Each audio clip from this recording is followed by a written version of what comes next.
If you're seeing a Chrome error 504, don't worry. In most cases, this is a temporary gateway issue that can be fixed with a few simple steps.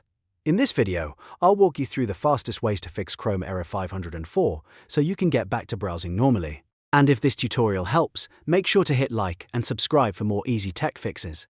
First, let's do a cache bypassing hard refresh. Sometimes the website is struggling because Chrome is loading an old or stuck version of the page. On Windows, press Ctrl plus F5. On Mac, press Command plus Shift plus R. This forces Chrome to ignore any saved copy of the page and request fresh data directly from the server. It's a quick fix that can instantly solve the problem if the issue was just a temporary loading glitch. Next, temporarily disconnect your VPN or proxy. A VPN or proxy can sometimes interfere with the connection between your browser and the website, which may trigger a 504 error. If you're using either one, turn it off for a moment, then refresh the page and try again. If the website loads normally after disconnecting, then you've found the cause.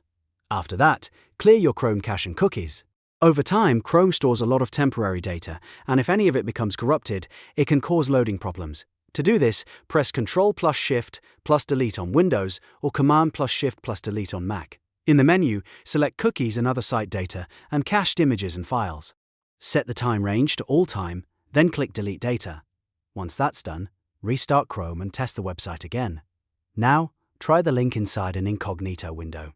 Sometimes browser extensions like ad blockers or privacy tools can block important scripts and create a connection loop that leads to a 504 error.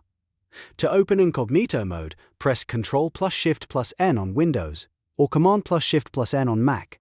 Then visit the same website and see if it loads there. If it works in Incognito, that usually means one of your extensions is causing the issue. To find the culprit, click the three dots in Chrome, hover over Extensions, and choose Manage Extensions. Then go back to your normal browser window and turn your active extensions off one by one, testing the site each time until you find the one causing the problem. Finally, flush your local DNS configuration. A stale DNS record can point Chrome to the wrong server address, which can also lead to a 504 gateway error. On Windows, open the Start menu, type CMD, right-click Command Prompt, and choose Run as Administrator. Then type ipconfig/flush DNS and press Enter. After that, restart Chrome and try the website again. This refreshes your system's site lookup and can fix hidden connection issues. By following these steps in order, you should be able to fix Chrome error 504 quickly and safely. If this video helped you, please hit like, subscribe, and check out the next tutorial for more browser troubleshooting tips.